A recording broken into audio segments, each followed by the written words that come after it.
아멘. 감사합니다. 하나님 말씀 주보 뒷장에 있습니다.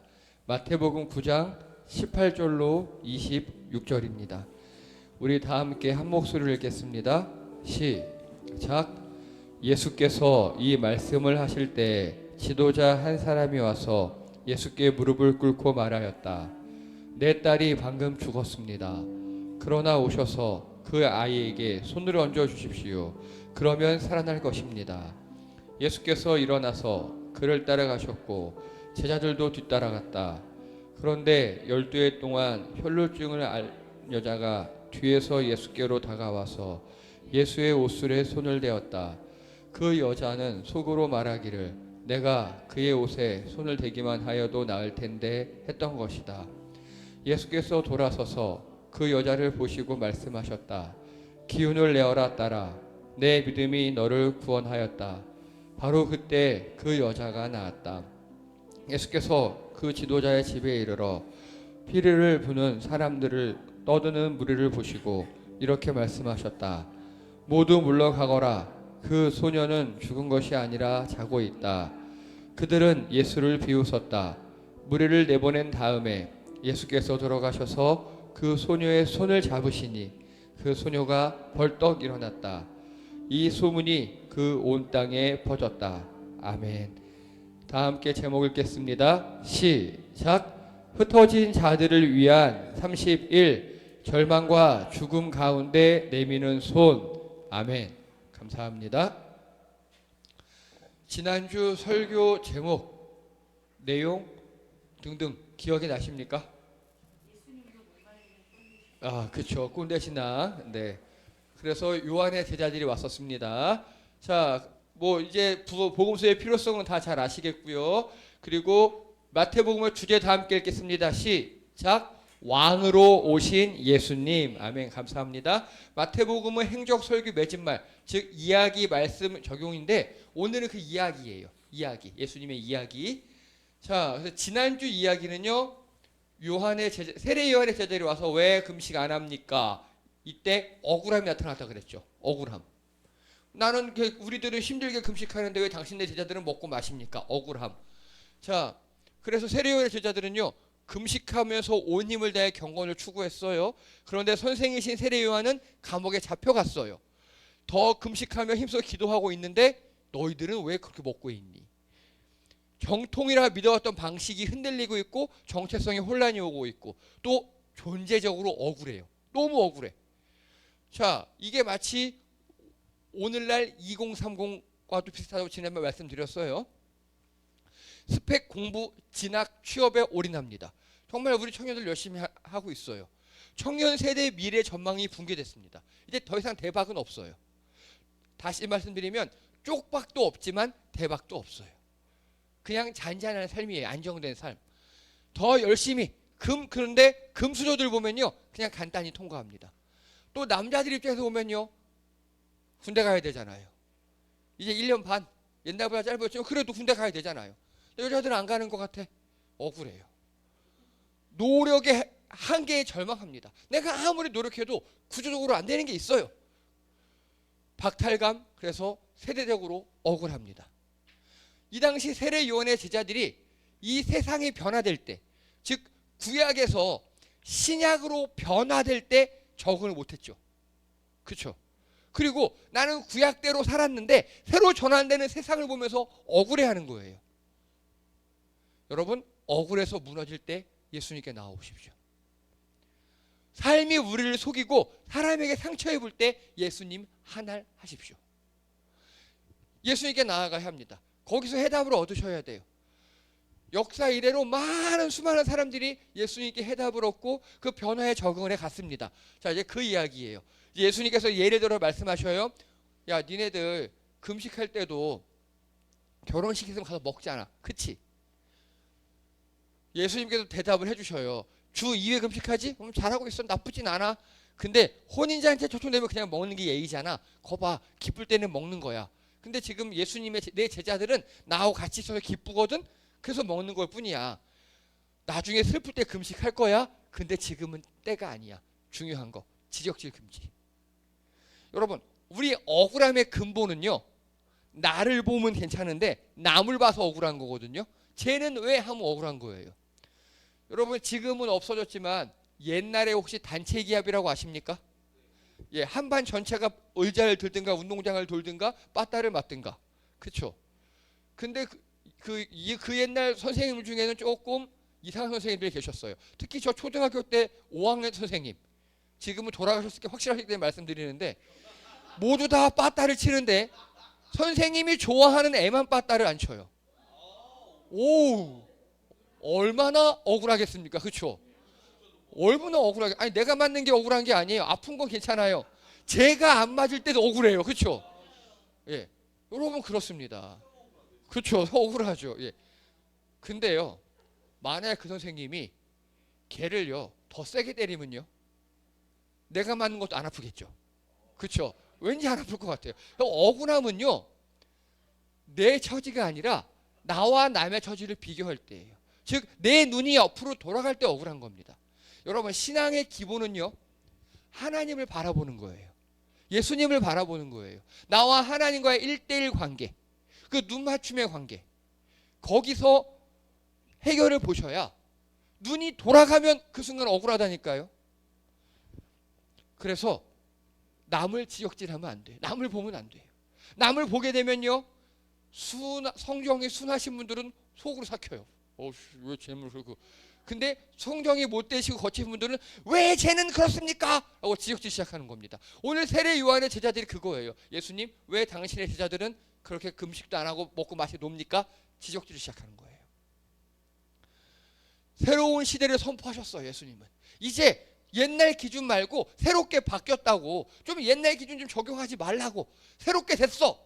그러니까 새 기준, 구시대의 틀로 기쁨의 새 시대 사람 판단 금지. 그럼 간단해요. 세례 요한이 할 일은 제자들 하면 두 가지예요. 1. 새로운 기준을 보고 지적질하지 말고 우린 서로 다른 거구나, 우린 열심히 금식해야지, 그러면 돼요.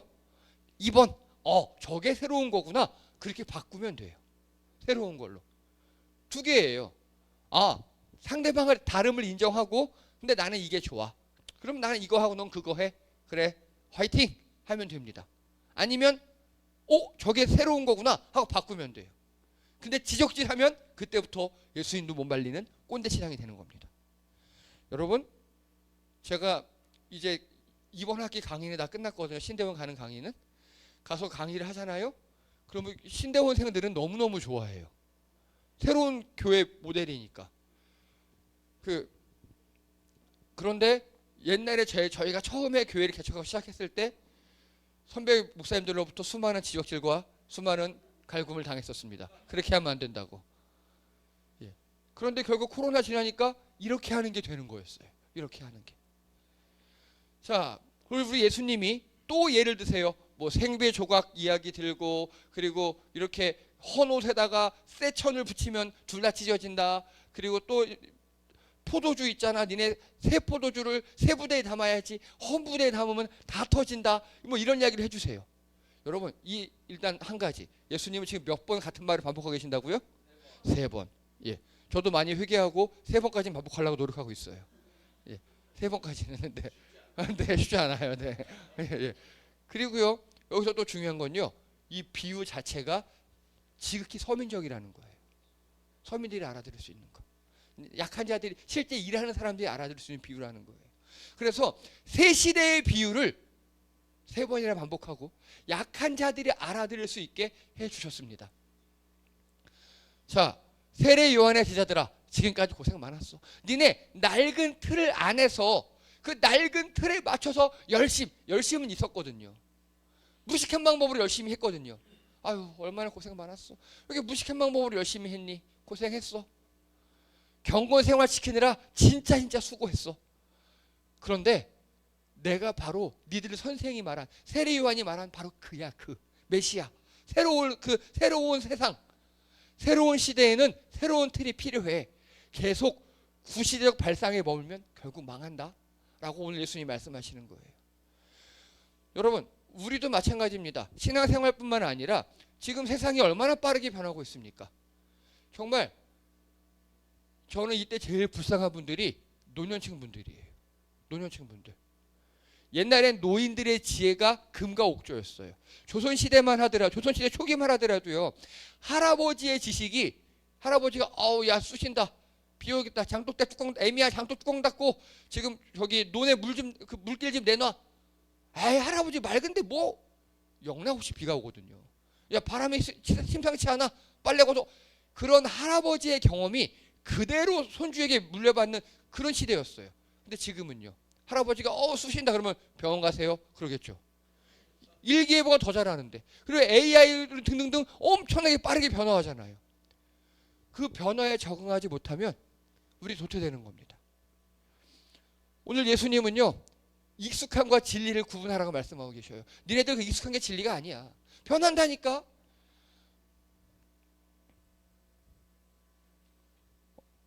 이게 또 왜 안 될까요?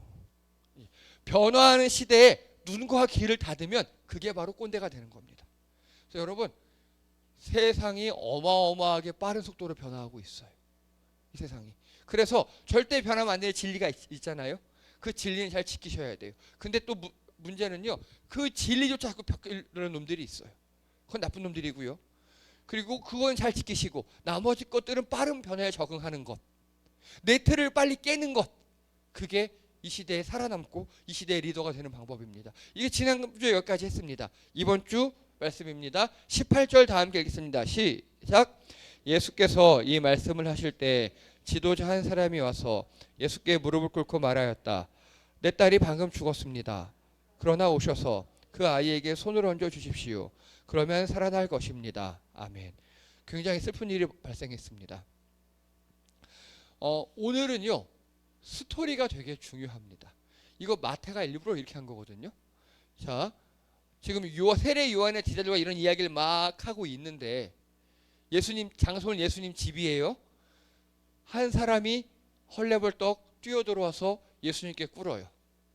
그런데 이 사람은, 여기는 지도자라고 되어 있지만 다른 성경에 보면 회당장 야이로라고 나와 있어요. 예수님, 내 딸이 방금 죽었어요. 근데 또 다른 복음서에 보면요, 내 딸이 죽어갑니다라고 표현하거든요.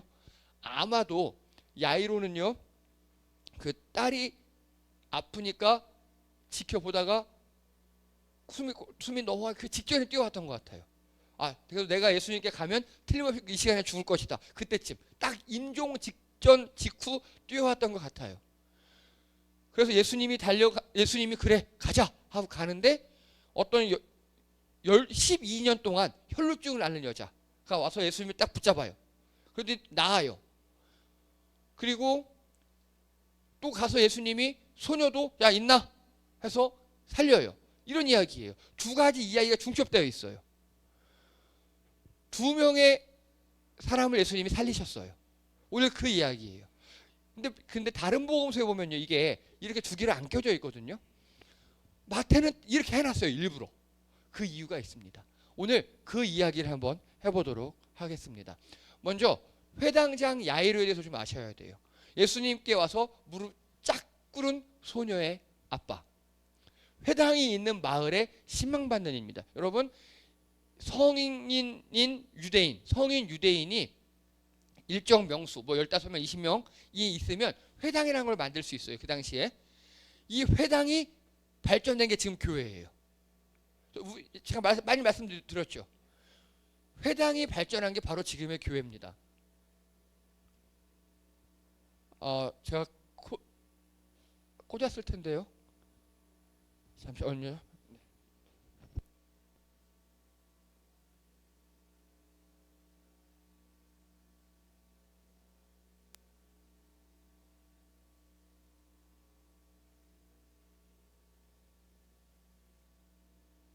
죄송합니다. 예, 회당이 있는 곳에서 간단하게 우리말로 하면 옛날에 마을 이장님 같은 분, 그런 분이 회당장입니다.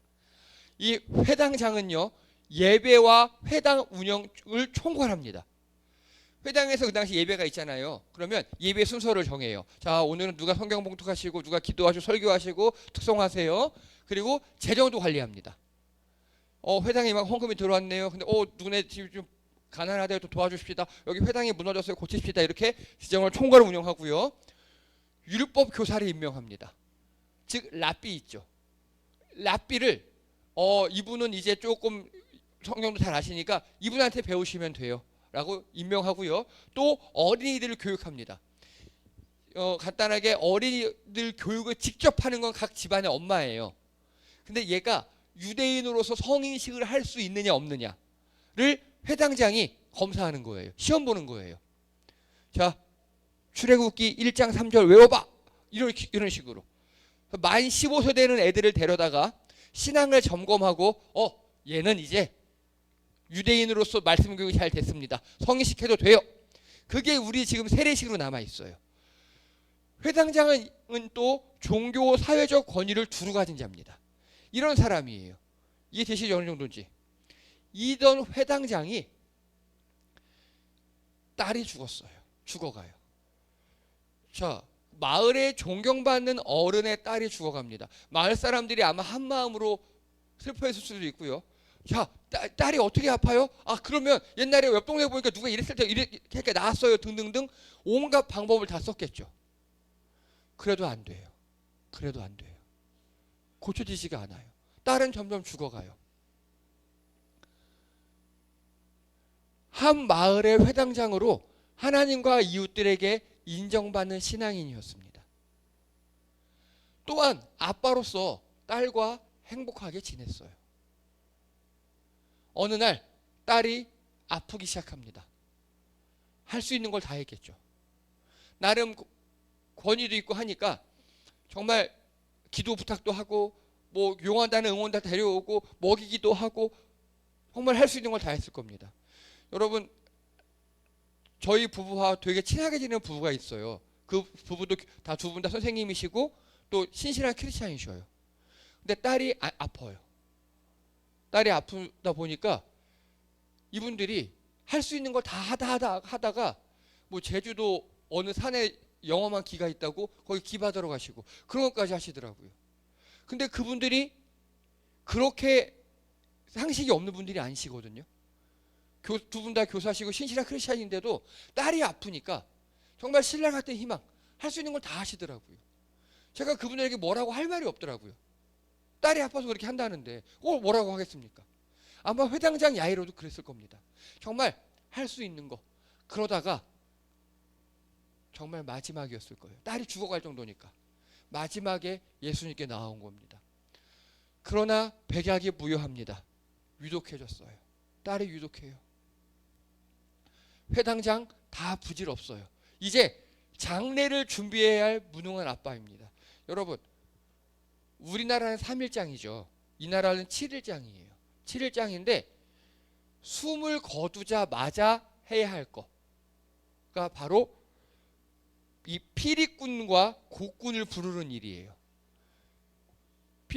피리로 되게 구슬픈 소리를 연주하고 그리고 전문적으로 곡을 해주는 사람들이 있어요. 우리도 옛날에 있었잖아요. 아이고 아이고 해주는 사람들. 그래서 이분들이 슬픔을 대변한다고. 그래서 이게 이 당시의 문화였어요. 즉 숨이 넘어가자마자 이들이 있어야 돼요. 그러니까 아빠는요, 딸이 거의 이제 숨이 넘어가기 직전에 이들을 불렀던 겁니다. 얼마나 슬프고 힘들었겠습니까? 내가 아빠인데 회당장이고 그렇게 살았는데 내가 딸을 위해 해줄 수 있는 건 장례 준비밖에 없어요. 곡군 피리꾼을 부르는 것밖에 없어요. 과감히 딸 곁을 떠나 예수님께 달려갑니다. 이거 하면 안 되는 거거든요. 임종을 지켜야 되는 게 원칙이에요.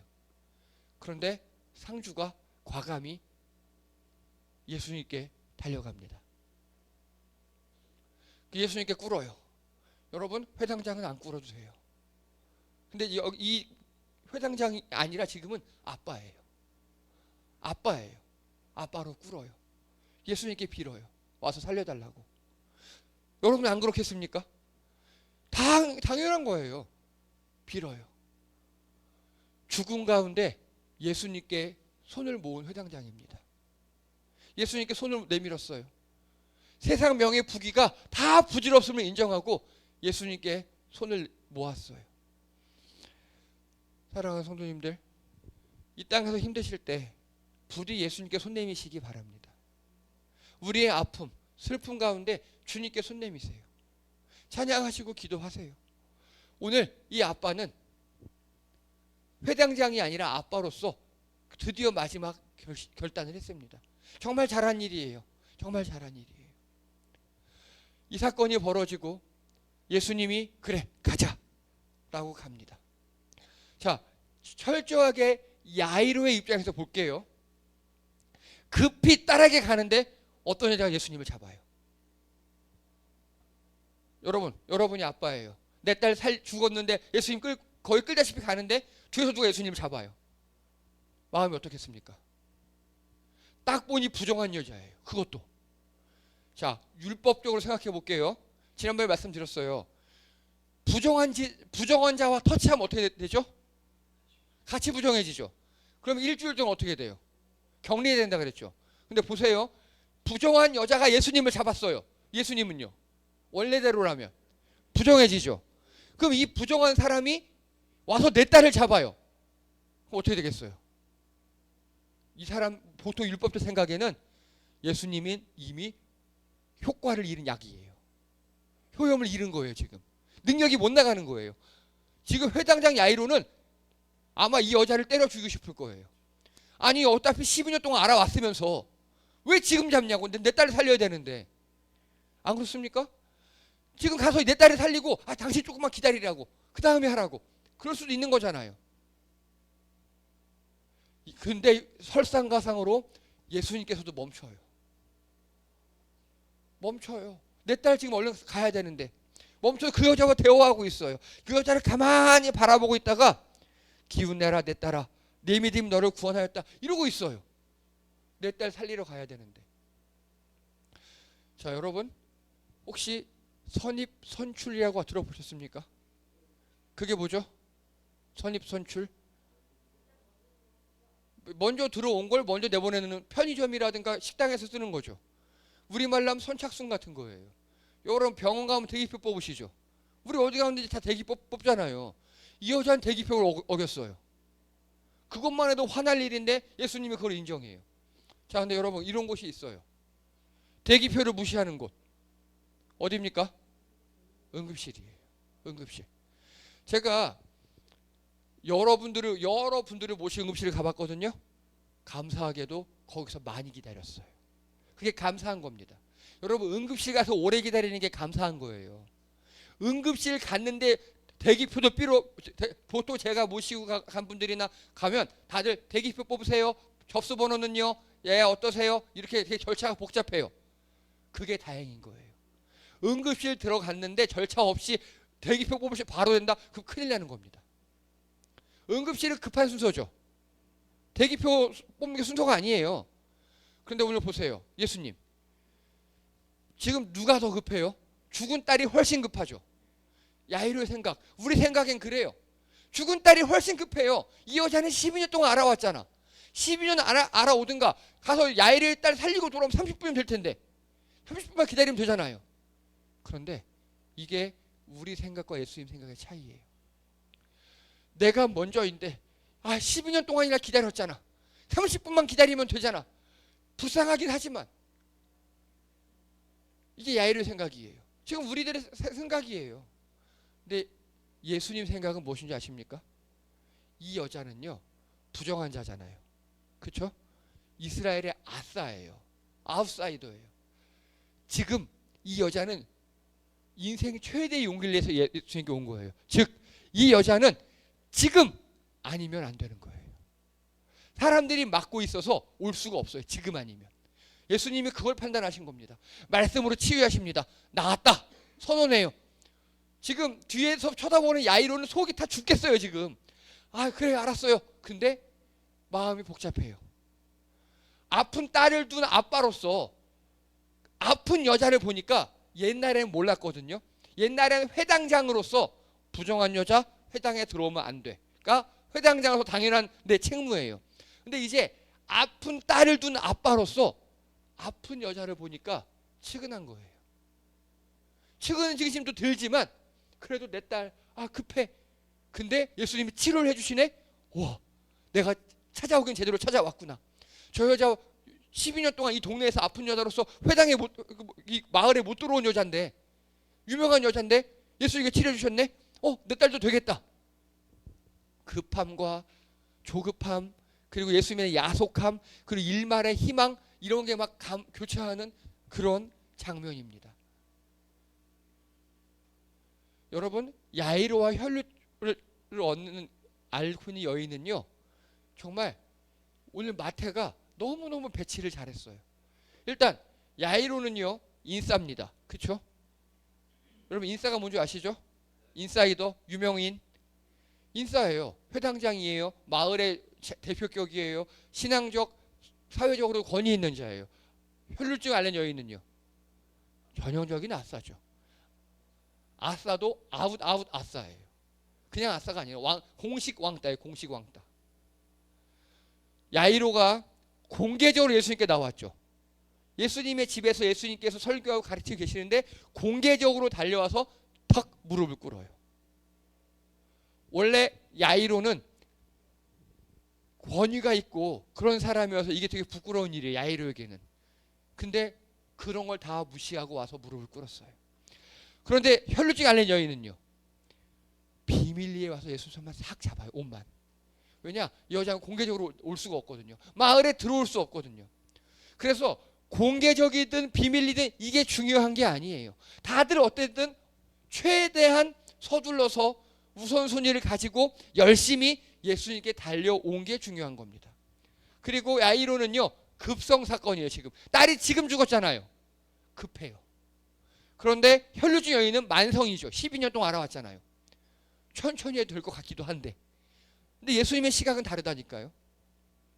야이로는 빨리, 예수님 제발 빨리, 요즘 말로 119예요. 그런데 혈루증 여인은 지금이에요. 지금이 아니면 안 되는 겁니다. 자, 우리 예수님이 이 기준으로 보신 거예요. 혈루증 여인은 지금 아니면 기회가 없고, 야이로의 딸은 어차피 누워있으니 뭐 1, 2분 어차피 죽은 거 1, 2분 늦어도 내가 살릴 수 있으니까. 그리고 기준이 달라요. 자, 기준이 다른데 그러면 우리 예수님은요 어떤 기준으로 하신 겁니까? 어떤 기준? 선입선출이 아니죠. 선입선출이면 먼저 온 건 야이로의 딸이잖아요. 그러면 야이로 선착순한테 먼저 가야 되잖아요. 그게 아니에요. 자, 여러분, 우리나라 학교 공교육이 다 무너졌다 그러죠. 왜 그런 줄 아십니까? 이명박 정부 때 학교에서 발생하는 모든 문제를 다 법으로 해결해 버릇했어요. 이해되시죠? 그러니까 어떻게 되느냐? 애들도 싸우면 누구부터 찾아요? 변호사부터 가요.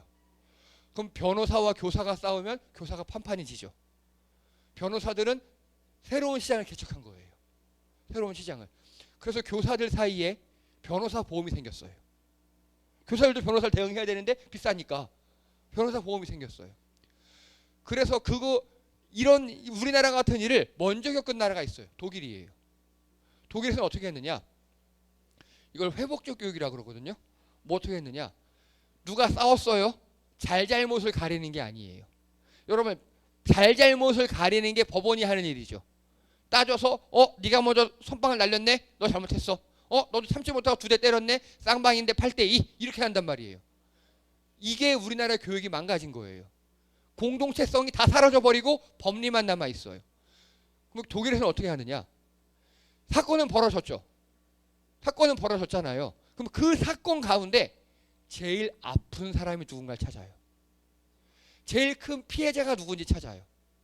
그래서 우리 일단 그 피해자를 회복시키고 아픈 사람을 회복시키고 그리고 얘기하자. 이게 회복적 교육이라는 독일에서 나오는 프레임이에요. 저도 그에 되게 감명을 많이 받아서 사건이 발생할 때 늘 피해자 편, 약자 편을 들려고 노력하거든요. 우리 예수님이 그렇게 하신 거예요. 지금 사건이 발생했어요. 야이로 딸도 죽고 이 여자는 10년 동안 알아왔고 근데 지금 이 현장에서 제일 약자가 누구냐? 제일 예수님이 필요한 게 누구냐? 바로 이 혈루증을 앓는 여인이에요. 이 여인은 지금 예수님을 놓치면 아싸기 때문에 예수님께 다가올 기회가 없어요. 이해되십니까? 예수님은요 선입선출 선착순 그게 아니라 지금 현장에서 제일 약한 자, 지금 현장에서 제일 예수님이 필요한 자, 제일 큰 피해자, 그에게 찾아가셨습니다. 절망 가운데 예수님을 붙잡은 손, 그걸 뿌리치지 않으셨다고요. 율법, 사회적 시선 따위 아랑곳 않고 예수님만 보고 달려온 이 여자를 뿌리치지 않으셨어요. 여러분, 그래서 우리 기준이 달라져야 합니다. 우리 기준이 누가 잘했고 잘못했다? 좋아요. 그것도 따져야 되는데 그건 나중에 2차적. 1차적으로 따질 건 지금 우리 현장에서 제일 아픈 게 누구인가? 제일 큰 피해를 본 게 누구인가? 그래서 일단 그 사람부터 살려놓고, 여러분, 우리 가족들 가운데 그러잖아요. 가족들끼리. 자녀들이 많을 때, 자녀들이 많고 우리 가족들이 있을 때 제일 아픈 손가락, 제일 지금 필요한 사람에게 자원을 몰아주고 관심을 쏟잖아요. 그게 필요합니다. 잘잘못은 2차고요.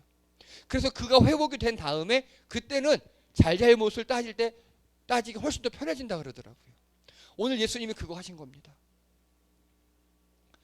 자, 이제 예수님께서 딱 들어가시자마자 야, 다 나가! 합니다.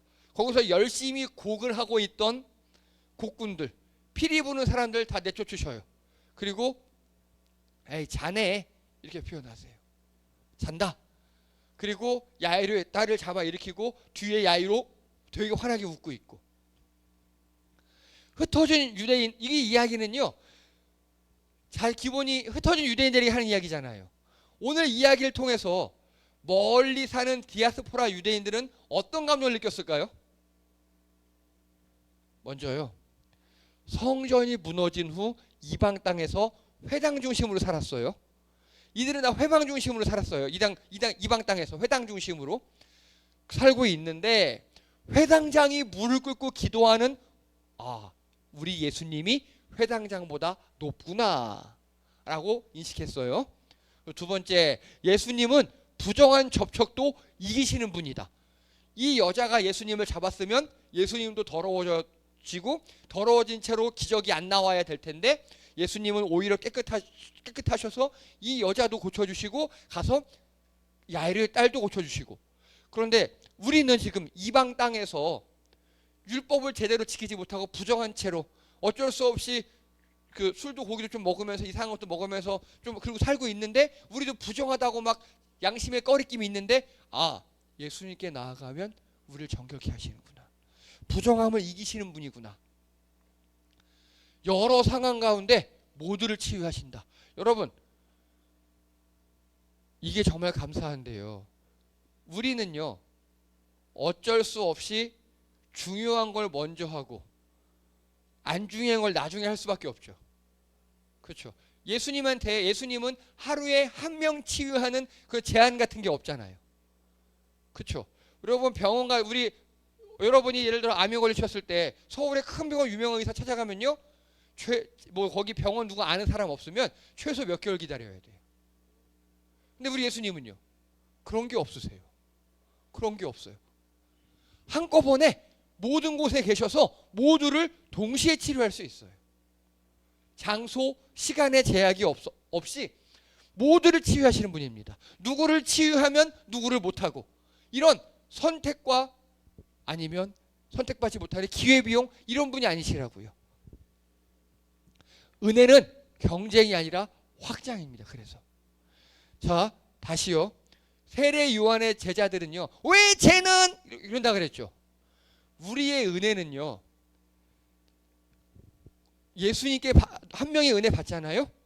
그러면 그 은혜가 퍼져나간다고요. 우리 중에 누군가가 예수님께 치유받고 예수님께 복받고 그랬다 그래서 그게 예수님 왜 쟤만 저렇게 줍니까? 왜 저놈의 아들은 저렇게 잘 되고 보니까 예배 시간에 저렇게 조는데 그 가지고 왜 복받고 있습니까? 왜 나는 안 되죠? 그런 게 아니라고요. 우리의 은혜는 한 명이 받으면 다 같이 받는 시너지 같은 은혜라고요. 이게 새로운 신약의 은혜예요. 야이르의 딸이 살았다 그래서 혈루증 앓는 여자가 치료 안 되고, 혈루증 앓는 여자가 치료했다 그래서 야이르의 딸이 치료 못 받는 그런 게 아니라고요. 선택의 문제가 아닙니다. 은혜는 확장과 공유의 개념입니다. 오히려 다른 이의 치유가 나의 은혜를 강화할 수 있어요. 이게 예수님을 따르는 올바른 공동체입니다. 내미는 손을 잡아주시는 예수님이에요. 예수님께 공개적으로 와서 무릎 꿇고 싹싹 비는 아빠든지 은밀하게 사람들에게 후드 쓰고 와서 예수님께 덥석 잡지도 못하고 옷만 살짝 잡는 부끄러운 그런 손이든지 그 손을 뿌리치지 아니하시고 동시에 잡아주시는 우리 예수님인 줄 믿습니다. 여러분, 은혜는 독점과 경쟁이 아닙니다. 날수록 커집니다. 그래서 여러분이 은혜 많이 받으시고요, 다른 이가 받은 은혜로 또 은혜를 나누시며 감동하시는 여러분 되기 바랍니다.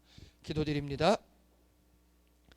할렐루야. 하나님, 오늘 예수님께 주명에 나왔습니다. 딸이 죽어 무릎 꿇고 싹싹 비는 아비와 또 12년 동안 혈루증으로 앓아서 고통과 절망 가운데 은밀히 내민 여인이 나왔습니다. 예수님은 그 두 손을 모두 잡아주셨습니다. 예수님은 그 손을 잡으시며 가장 약한 자부터 치료하시며 그들과 함께 하셨습니다. 주님, 우리도 약한 자들과 피해자들과 함께하는 자 되게 도와주시옵시고 내가 받은 은혜가 타인에게 확장이 될 수 있도록 또 우리 다른 성도님이 받은 은혜가 내게 은혜가 강화될 수 있도록 서로 은혜를 나누며 한마음 되는 우리들 되게 도와주시옵소서. 회복적 공동체가 되게 도와주시옵소서. 감사드리며 예수님의 이름으로 기도드립니다. 아멘. 예, 수고하셨습니다. 교회 소식 시간입니다. 먼저 지난주에 우리 홍성찬 성도님께서 취직하셨다고 좋은 소식을 전했습니다. 지금 집에서 열심히 일하고 있습니까? 네, 감사합니다. 그래서 뭐 워크숍을 다녀왔다고 하는데 먹은 이야기만 해요. 네. 네, 잘하셨어요. 그리고 또 좋은 소식이 있습니다. 한솔이가 취업했습니다.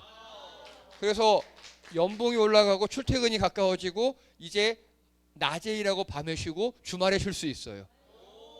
예, 그러니까 너무 다시 좋아하고 있고요. 그리고 김혜정 집사님께서 엉덩이 시린 분들을 위해서 방석을 선물해 주셨어요.